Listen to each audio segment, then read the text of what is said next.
Hello students, MP TET वर्ग एक PGT और इक्विवेलेंट एग्ज़ाम के लिए जो मेरे निरंतर वीडियो इस ऑनलाइन प्लेटफॉर्म पर आप लोगों के लिए बनाए जा रहे हैं, उसी श्रृंखला में मैंने आज एक अपना टॉपिक लिया हुआ है। यह तातत अवकल समीकरण एग्जैक्ट डिफरेंशियल इक्वेशन लिया है। ये बीएससी लेवल का पार्ट है अपना। डिफरेंशियल इक्वेशन को सॉल्व करने की डिफरेंट मेथड्स होती हैं, उसका एक पार्ट होता है एग्जैक्ट डिफरेंशियल इक्वेशन। इस एग्जैक्ट का मतलब हिंदी में से यथातथ बोलते हैं और इसका इक्विवेलेंट वर्ड होता है जैसा का तैसा। तो अब इसमें हम क्या करते हैं, कोई हमें फंक्शन दिया है तो हम उससे डिफरेंशियल इक्वेशन जब जनरेट करते हैं तो आपको मालूम है कि उसमें जितने स्विच नियतांक होते हैं उसी कोटि का अवकल समीकरण बनता है। ये exact differential equation first order का है, यानी ये जिस फंक्शन से बना हुआ है उसकी जनरल इक्वेशन में आर्बिट्री कांस्टेंट स्विच नियतांक एक ही है, वो हमें ज्ञात करना है। तो इस एग्जैक्ट का मतलब ये है कि अब हम क्या करते हैं, डिफरेंशियल इक्वेशन बनाने के लिए कांस्टेंट को एक बार ऐसी एक ही कांस्टेंट आ रहा है तो हम क्या करते हैं, एक बार उसका डिफरेंशिएशन करते हैं और दोनों इक्वेशन से हम कांस्टेंट को एलिमिनेट कर देते हैं। अब कभी कभी क्या होता है, डिफरेंट टाइप के फंक्शन होते हैं तो कांस्टेंट एलिमिनेट करने के लिए हमें थोड़ी अलग मेथड का यूज करना पड़ता है। लेकिन क्या हो कि कोई ऐसा फंक्शन है जिसका मैंने डिफरेंशिएशन किया और डायरेक्ट डिफरेंशियल इक्वेशन बन जाए, तो उस डिफरेंशियल इक्वेशन को जब मैं सॉल्व करूंगा तो सीधे मुझे क्या मिल जाएगा, उसका प्रीमिटिव पूर्वक, यानी कि वो फलन मुझे मिल जाएगा। तो जिसमें डायरेक्ट ऐसा मिल जाता है उसे बोलते हैं हम एग्जैक्ट डिफरेंशियल इक्वेशन, यानी जैसा प्रीमिटिव है सीधा डिफरेंशिएशन से उसका डिफरेंशियल इक्वेशन मिल जाएगा और डिफरेंशियल इक्वेशन को हम क्या करें, इंटीग्रेट कर दें डायरेक्ट, तो हमें क्या मिलेगा, उसका प्रीमिटिव यानी पूर्वक मिल जाएगा। अब कोई डिफरेंशियल इक्वेशन दी है फर्स्ट ऑर्डर की, वो एग्जैक्ट है या नहीं, तो उसका हम कैसे टेस्ट करते हैं और फिर उसका जनरल सॉल्यूशन कैसे लिखते हैं वो मैं यहां पर लूंगा। तो मैंने क्या है कि एक फर्स्ट ऑर्डर की डिफरेंशियल इक्वेशन है m d x plus n d y. M और एन ये एक्स और वाई के कोई फंक्शन है, इसकी कंडीशन होती है differential equation m d x plus n d y equal 0 will be exact if and only if del m upon del y equal del N upon del x. इसमें ये if and only if दिया हुआ है, इसका मतलब है कि यदि ये एग्जैक्ट डिफरेंशियल इक्वेशन होगी तो ये दोनों इक्वल होना चाहिए। ये एम यानी डी एक्स का कोफिशिएंट एम है, इसका वाई के रिस्पेक्ट पार्शियल डिफरेंशिएशन किया जाता है, और इस डी वाई का कोफिशिएंट एन है उसका एक्स के रिस्पेक्ट पार्शियल डिफरेंशिएशन करते हैं। यानी ये दोनों इक्वल एग्जैक्ट होगी तो ये दोनों इक्वल होंगे, और यदि ये इक्वल है तो फिर ये एग्जैक्ट डिफरेंशियल इक्वेशन होगी। तो हम किसी फर्स्ट ऑर्डर की डिफरेंशियल इक्वेशन को चेक करने के लिए कि ये एग्जैक्ट है या नहीं, तो हम क्या करेंगे, del m upon del y equal del N upon del x, ये हम वेरीफाई करके देखेंगे। यदि ये दोनों इक्वल आती हैं तो ये एग्जैक्ट होगी, अन्यथा ये एग्जैक्ट नहीं होगी। अब कोई डिफरेंशियल इक्वेशन एग्जैक्ट दी है और हमें क्या करना है, इसका जनरल सॉल्यूशन लिखना है। तो हम क्या करेंगे, जनरल सॉल्यूशन के लिए ये रहती है कि इसमें जो dx का कोफिशिएंट m है इसका हम करते हैं x के सापेक्ष समाकलन, जबकि y को कांस्टेंट की तरह लिया जाता है। फिर प्लस में लेते हैं इस dy का कोफिशिएंट n है, इसका y के रिस्पेक्ट इंटीग्रेशन करते हैं, जबकि x को कांस्टेंट की तरह लिया जाता है। तो दोनों को प्लस करके रख देते हैं और एक कांस्टेंट बराबर में रखते हैं। अब इन दोनों के इंटीग्रल में यदि कोई कॉमन टर्म्स आते हैं तो उनको हम एक ही बार लिखेंगे। जैसे हमने पहले ये कर लिया तो हम इसके इंटीग्रल में उन टर्म्स को छोड़ देंगे जो इसमें पहले से आ गए, यानी दोनों समाकल में कॉमन टर्म्स है उनको एक ही बार लिखते हैं। या ये इतनी सारी चीज के लिए क्या करते हैं, integral m d x y constant plus यहाँ पे एन डी वाई तो मैंने लिख दिया केवल एक्स से स्वतंत्र पद, only terms which independent from x, यानी इसमें केवल प्योर वाई वाली टर्म लेते हैं, जबकि एक्स को क्या करते हैं हम कांस्टेंट, और इक्वल में सी। तो ऐसा करने से जो कॉमन टर्म्स है वो केवल एक ही बार आ जाते हैं। तो इसका जो क्वेश्चन है आप लोगों से इस एग्जाम में पूछा जाता है, क्या करते हैं, कोई डिफरेंशियल इक्वेशन दे दी, उनमें से ये पूछ लिया जाता है कि कौन सी डिफरेंशियल इक्वेशन एग्जैक्ट है, वो भी अपन क्वेश्चनों में देखेंगे। कभी कभी फर्स्ट ऑर्डर की डिफरेंशियल इक्वेशन की सॉल्व करने की बहुत सारी मेथड हैं जो आप 12th स्टैंडर्ड से कुछ पढ़ते हैं, फिर आगे बीएससी में पढ़ते हैं अपन, तो उसमें जो फर्स्ट ऑर्डर वाली डिफरेंशियल इक्वेशन है, तो सबसे पहले आप उसी को किससे करोगे, एग्जैक्ट से चेक करके देखा करो कि एग्जैक्ट होगी, तो फिर उसे एग्जैक्ट वाली मेथड से आप उसका जनरल सॉल्यूशन लिखोगे। अब देखो आगे क्वेश्चन लेते हैं, उसमें मैं आपको बताता हूं।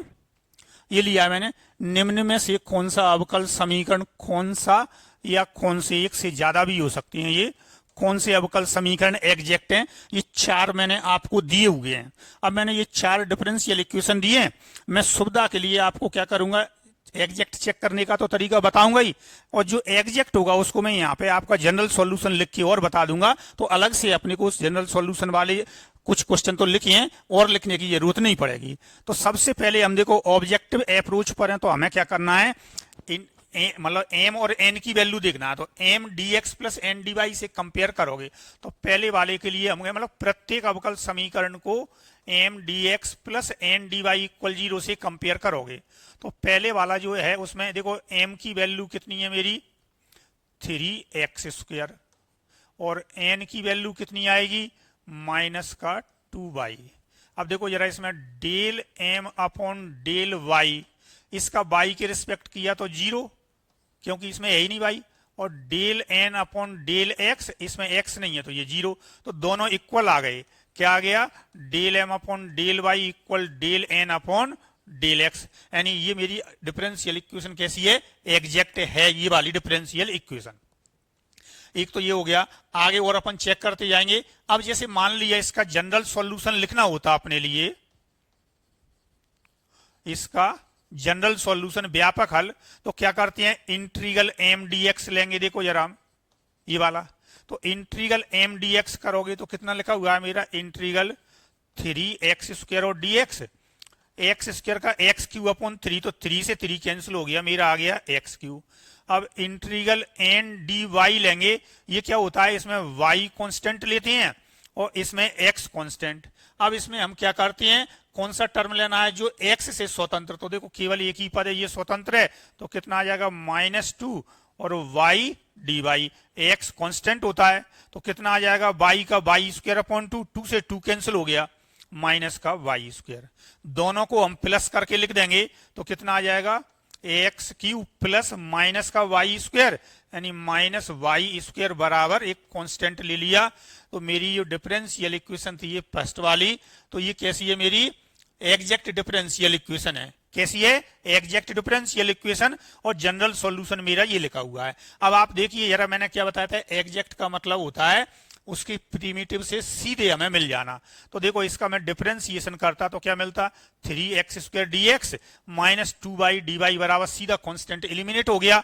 तो ये मेरे को यहाँ से वेरीफाई हो रहा है कि इससे डायरेक्ट मुझे ये मिल रहा है सीधे, यानी कांस्टेंट को हटाने के लिए फंक्शन और उसके डेरिवेटिव में से मुझे किसी तरह की और कोई मेथड का यूज नहीं करना पड़ा, डायरेक्ट डिफरेंशिएशन में एलिमिनेट हो गई।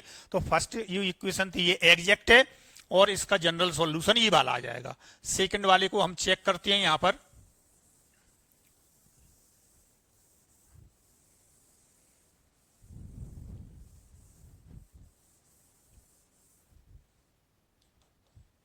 सेकंड को हम m d x plus n d y में करेंगे। तो देखो हम इसका पहले इधर मल्टीप्लाई करेंगे, इसका इसमें, तो dx में मल्टीप्लाई करेंगे तो मेरी m की वैल्यू कितनी आएगी 2xy, और इसका dy में करूंगा, फिर इस साइड लेके आऊंगा तो n की वैल्यू आएगी माइनस का x² प्लस y²।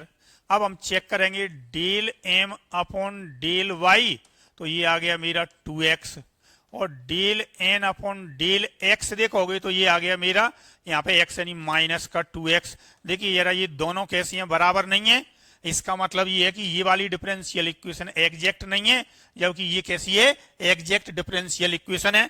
इसको हम इस वाली मेथड से एग्जैक्ट वाली, अब आगे इसका जो सेकंड पार्ट रहेगा वीडियो में कि यदि कोई डिफरेंशियल इक्वेशन एग्जैक्ट नहीं है तो उसको बनाने के क्या है, कुछ रूल्स होते हैं, तो ये नहीं है, तो इसको बनाने के जो रूल्स हम पढ़ेंगे उसमें आपको पता चलेगा कि हम इसमें किस फंक्शन का डिवाइड या मल्टीप्लाई करें जिससे एग्जैक्ट बन जाएगी, उसे हम इसका इंटीग्रेटिंग फैक्टर बोलते हैं, तो वो हम उसमें लेंगे। बाकी आप इसको सॉल्व करना चाहोगे, मान लिया तो ये मेरी होमोजीनियस डिफरेंशियल इक्वेशन है। देखो जरा, ये सेकंड डिग्री का, ये सेकंड डिग्री का, आपको पता है समघात अवकल समीकरण को प्रथम कोटि का समघात अवकल समीकरण है। तो हम कैसे हल करते हैं, y बराबर bx या x इक्वल by सब्स्टिट्यूशन करते हैं, तो ये उस मेथड से सॉल्व हो जाएगी। अभी एग्जैक्ट से नहीं होगी क्योंकि ये एग्जैक्ट डिफरेंशियल इक्वेशन नहीं है। थर्ड वाले पर आते हैं अब चूंकि ये एग्जैक्ट नहीं है इसलिए हम इसको सॉल्व नहीं कर रहे हैं, इसकी अलग मेथड पढ़ेंगे, उसमें मैं बताऊंगा। ये वाला देखो जरा, इसको कंपेयर करोगे तो m की वैल्यू कितनी आएगी, y e to the power x, और n की वैल्यू कितनी आएगी, 2y plus e to the power x। Del m upon del y करेंगे तो y का 1 होगा, ये तो कांस्टेंट होता है, ई टू दी पावर x, और del m upon del x, तो ये 0 हो गया, e to the power x। देखो ये दोनों कैसे आ रहे हैं, बराबर, इसलिए ये कैसा है, मेरा एग्जैक्ट हो गया, एग्जैक्ट। यानी ये सेकंड थर्ड वाली डिफरेंशियल इक्वेशन है, ये भी एग्जैक्ट है। अब इसका आपको सॉल्यूशन लिखना है, तो क्या करोगे, देखो इंटीग्रल m dx, ये आ गया मेरा y कांस्टेंट, और ये इंटीग्रल n, यहाँ पे मैंने क्या लिखा था, या तो कॉमन टर्म्स हैं उनको आप रिमूव कर दो, या फिर क्या करोगे, इसमें x से स्वतंत्र पद है उनको लिख लो, बराबर c। अब देखो जरा, इसका x के सापेक्ष करेंगे, y कांस्टेंट है तो ये कांस्टेंट हो गया, e to the power x का इंटीग्रेशन कितना होगा, e to the power x। x से स्वतंत्र पद, इसमें देखो ये तो x है, x से स्वतंत्र पद केवल कितना, 2y है, तो मैं करूंगा इसको y dy बराबर c। तो ये कितना आ जाएगा अपना, y e to the power x, ये y स्क्वायर अपॉन 2, 2 से 2 कैंसिल हो जाएगा, y स्क्वायर इक्वल c। तो इसका जनरल सॉल्यूशन आएगा y e to the power x plus y square equal c, इसका जनरल सॉल्यूशन होगा।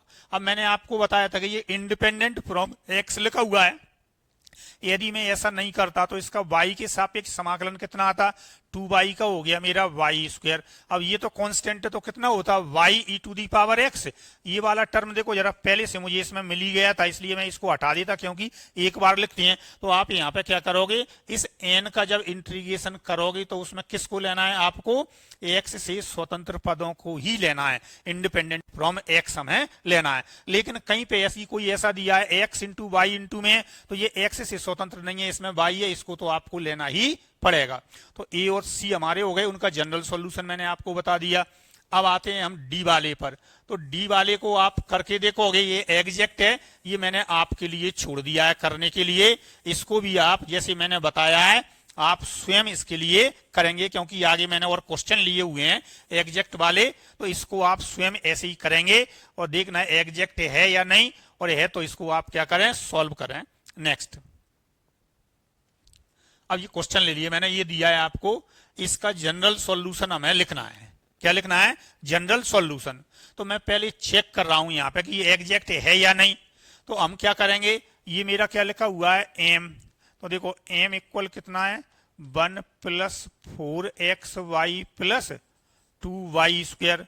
तो यहां से del m upon del y करेंगे, देखो ये 0 हो जाएगा, इसमें y के सापेक्ष ये 1 हो जाएगा, तो कितना आ गया 4x, और ये आ जाएगा मेरा 4y। अब मेरा n की वैल्यू देखो जरा, ये n है कितना, 1 plus 4xy plus 2x square. तो यहां से हम del n upon del x करेंगे, ये 0 हो जाएगा, x का 1, तो ये आ गया मेरा 4y, और ये आ गया 4x। देखो जरा, ये और ये दोनों बराबर है, यानी del m upon del y equal del n upon del x, इसलिए ये डिफरेंशियल इक्वेशन कैसी है, एग्जैक्ट है। अब हम इसका जनरल सॉल्यूशन देखेंगे, तो क्या करते हैं हम, इसका करेंगे x के सापेक्ष समाकलन, ये वाला, जबकि y को कांस्टेंट। तो यहां पे आप देखिए जरा, मैं इसको थोड़ा सा हटा देता हूं, ये कितना आ जाएगा, x के सापेक्ष समाकलन करोगे तो 1 का कितना हो जाएगा x, और 4xy में y तो कांस्टेंट हो गया, तो 4y कांस्टेंट है, x का x स्क्वायर अपॉन 2, तो ये 2x स्क्वायर y, और ये पूरा कांस्टेंट है, तो कितना 2xy स्क्वायर। ये तो पहला वाला हो गया। अब इसमें x से स्वतंत्र पद देखो जरा, इनमें क्या आ रहा है, x से स्वतंत्र, एक्स से स्वतंत्र केवल देखो जरा ये में इसमें और ये वाला ये दोनों आ रहे हैं या नहीं। देखो इसको मैं क्या कर सकता हूं यहाँ पे, ये एक्स से स्वतंत्र, ये तो स्वतंत्र है नहीं। अब मैं इसको y की पावर 0 भी कर सकता हूं और x की पावर 0 भी कर सकता हूं, कोई भी। तो चूंकि मैं y के सापेक्ष ले रहा हूं तो मैं इसको y की पावर 0 करूंगा, तो ये y के सापेक्ष कितना हो जाएगा y। तो x से स्वतंत्र पद केवल एक ये वाला आ रहा है, देखो जरा, और तो कोई सा नहीं है इसमें। अब यदि आप ये करोगे और यदि ये नहीं करना तो आप पूरा इसका y के सापेक्ष कर दो, तो देखो कितना आ जाएगा, ये y हो गया, इसका किया तो वाई स्क्वायर अपॉन 2, तो ये 2x वाई स्क्वायर, और इसका y के सापेक्ष किया 2x स्क्वायर वाई। अब देखो जरा इसमें से x स्क्वायर वाई ये आ गया, x वाई स्क्वायर ये, तो देखो ये वाले टर्म दोनों कैसे हो रहे हैं, फिर से मुझे मिल गए ये वाले। तो मैंने क्या बताया था आपको कि इनको केवल एक ही बार लिखेंगे, तो मेरा सॉल्यूशन क्या मिलेगा, x plus 2x square y plus 2x y square plus y बराबर कितना आ जाएगा c। ये अपना इस जनरल सॉल्यूशन इसका मिल जाएगा। और यदि आपको और सॉल्व करना है तो ये x प्लस वाई मेरा ये हो गया, इसमें से 2xy कॉमन लोगे तो ब्रैकेट में x प्लस वाई मिल जाएगा, तो यहां से x प्लस वाई आप कॉमन ले लेना, तो ब्रैकेट में 1 plus 2xy equal to c। तो जनरल सॉल्यूशन कितना आएगा, x plus y into 1 plus 2xy, ये इसका जनरल सॉल्यूशन होगा। नेक्स्ट, ये डिफरेंशियल इक्वेशन दी है, जनरल सॉल्यूशन पूछा है। सबसे पहले देखो जरा m की वैल्यू आप देखें, m इक्वल कितना दिया है, y sine 2x, n equal है माइनस का, ये ध्यान रखना कभी ये गलती नहीं कर देना, बीच में माइनस दिया होता है तो हम इस माइनस की गलती ना करें क्योंकि छूट जाता है। Del m upon del y किया, y का 1 हो गया तो ये आ गया अपना साइन 2x, और del n upon del x किया इसका x के, तो देखो ये तो दोनों जीरो हो जाएंगे, एक माइनस ये लगा हुआ है, cos स्क्वायर का किया तो 2 cos x, और cos x का किया माइनस का sine x, minus minus plus 2 sine x cos x, ये भी कितना आ गया साइन 2x। देखो ये बराबर है, इसलिए ये डिफरेंशियल इक्वेशन कैसी हो गई, एग्जैक्ट डिफरेंशियल इक्वेशन। अब इसका हमें सॉल्यूशन लिखना है, तो देखो इसका करेंगे हम x के सापेक्ष समाकलन करेंगे, इंटीग्रल m dx। तो देखो y तो कांस्टेंट है, साइन का इंटीग्रल किया माइनस का cos 2x अपॉन 2 प्लस, अब हम y का इसका समाकलन करेंगे इंटीग्रल n dy, तो कितना आ जाएगा, यहां से x से स्वतंत्र ये तो हटा दो, इसका कितना हो जाएगा मेरा, ये देखो माइनस साइन तो ये लगाइए यहाँ पे, माइनस वाई क्यू अपॉन 3, ये तो उसको हटा दो क्योंकि इसका इंटीग्रल हम करेंगे कोज वाला, तो कौन सा लेते हैं, x को कांस्टेंट लेते हैं, क्या लेते हैं, x को कांस्टेंट। तो अब मैं x से स्वतंत्र लेता तो मुझे इतना करना पड़ेगा। अब देखो जरा इसमें से मेरा कोई सा मिल रहा है यहाँ पे, और ये बराबर c। तो सबसे पहले देखो कितना आ जाएगा, यहाँ से अपना minus Y cos 2x upon 2 minus Y Q upon 3 equal to C. अब यदि मैं माइनस साइन का मल्टीप्लाई कर दूं तो प्लस प्लस प्लस, और ये माइनस सी, इसको हम सी डैश भी लिख सकते हैं। तो इससे चेक करके देखो कहीं हमारा मिल रहा है क्या, तो देखो जरा क्या मिल रहा है इसमें से, y अपॉन 2 cos 2x। अब इसमें मुझे y, एक तो ये वाला देखो 3 अपॉन 2 y नहीं मिला, y क्यू मिल गया, तो इनमें से कोई सा नहीं मिल रहा मुझे, ये वाला कितना होना चाहिए था, y upon 2 cos 2x plus y Q upon 3 ये आता। तो देखो जरा y क्यू अपॉन 3 ये वाला मेरा मैच नहीं हो रहा, ये वाला टर्म है ना ये, तो आंसर कौन सा आएगा इसका, नन ऑफ दीज इसका आंसर आएगा। क्या आएगा, नन ऑफ दीज इसका आंसर आएगा। नेक्स्ट क्वेश्चन ये दिया है आपको, तो सबसे पहले हमें देखना है कि ये एग्जैक्ट डिफरेंशियल इक्वेशन है या नहीं। तो हम क्या करेंगे, एग्जैक्ट देखने के लिए ये मेरा m है, m equal 1 plus e to the power x upon y, तो इसका लिया मैंने del m upon del y बराबर किसके, y के रिस्पेक्ट, तो x तो कांस्टेंट हो गया, तो 1 का 0 हो जाएगा E to the power x upon Y, और एक्स अपॉन वाई का किसके रिस्पेक्ट करेंगे, वाई के, तो माइनस का एक्स अपॉन वाई स्क्वायर, तो ये आ गया minus x upon Y square E to the power x upon Y. N की वैल्यू कितनी है, ई to the power x upon Y into 1 minus x upon Y, del N upon del x. इसमें आपको product rule लगाना पड़ेगा, देखो इधर भी है और इधर, तो first function differential of second, इसका एक्स के सापेक्ष 0 minus 1 upon Y, plus second function differential of first X के सापेक्ष करेंगे E to the power x upon Y, और एक्स अपॉन वाई का किया तो 1 upon Y, 1 minus x upon Y. इसमें से मैंने E to the power x upon Y common ले लिया, देखो माइनस का 1 अपॉन वाई तो ये आ गया, और यहां से लेंगे प्लस का ये 1 अपॉन वाई, और इसका इसमें किया माइनस का एक्स अपॉन वाई स्क्वायर, ये कैंसिल हो गया। तो देखो जरा ये यहां से मेरा मैच हो गया, minus x upon Y square E to the power x upon y. देखो जरा ये दोनों इक्वल आ रहे हैं यहां से, इसलिए ये डिफरेंशियल इक्वेशन कैसी हो रही है, अपनी एग्जैक्ट डिफरेंशियल इक्वेशन है। अब हमें इसका क्या निकालना है, जनरल सॉल्यूशन निकालना है। तो जनरल सॉल्यूशन के लिए हम क्या करेंगे, इसका पहले m का x के सापेक्ष समाकलन करेंगे, फिर n का y के सापेक्ष समाकलन करेंगे। तो देखिए जरा यहां से इंटीग्रल, ये m की वैल्यू थी, मैं इंटीग्रल m dx करते हैं तो 1 का x हो जाएगा, और ये e to the power x upon Y का e to the power x upon y. अब हम क्या करेंगे, यहाँ पे डिवाइड करेंगे, x का कोफिशिएंट कितना 1 अपॉन वाई, तो इसको मैं यहाँ पे डिवाइड करूंगा किससे, 1 अपॉन वाई से, तो क्या आ गया x plus y e to the power x upon y, ये आ गया। अब इसमें लेना है मुझे ये वाला, तो इसमें इंटीग्रल क्या करना है हमारे लिए, देखो इंटीग्रल n, और मैंने ये बताया था x से स्वतंत्र पद ले लेना, और n के करते हैं तो x को कांस्टेंट लेते हैं, इसमें y को कांस्टेंट लेते हैं हम।